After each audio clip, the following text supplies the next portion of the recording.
August 25, Thursday of the 21st week in Ordinary Time. A reading from the Holy Gospel according to Saint Matthew. Jesus said to his disciples, "Stay awake, for you do not know on which day your Lord will come. Be sure of this. If the master of the house had known the hour of night when the thief was coming, he would have stayed awake and not let his house be broken into.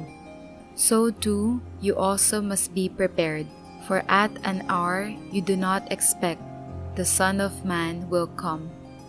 Who then is the faithful and prudent servant whom the master has put in charge of his household to distribute to them their food at the proper time? Blessed is the servant whom his master on his arrival finds doing so.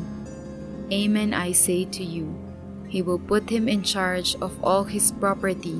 But if that wicked servant says to himself, 'My master is long delayed,' and begins to beat his fellow servants, and eat and drink with drunkards, the servant's master will come on an unexpected day and at an unknown hour, and will punish him severely and assign him a place with the hypocrites, where there will be wailing and grinding of teeth."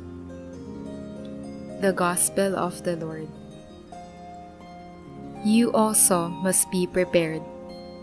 The theme of vigilance and readiness is emphasized with the bold comparison of the Son of Man to a thief who comes to break into a house. It is then illustrated by the parable of the faithful or the wicked servant. The parable is addressed to the church and has a clear allegorical overtones. The delayed master is Christ, and the head servant represents the church leaders who, like the servant, are put in charge of his household to see that others are given food. Matthew's church will understand that the responsibility to feed others is a duty to nourish people in all kinds of ways, to provide hospitality for the hungry, compassion for the wounded, and sustenance from Jesus' teaching to the famished in spirit.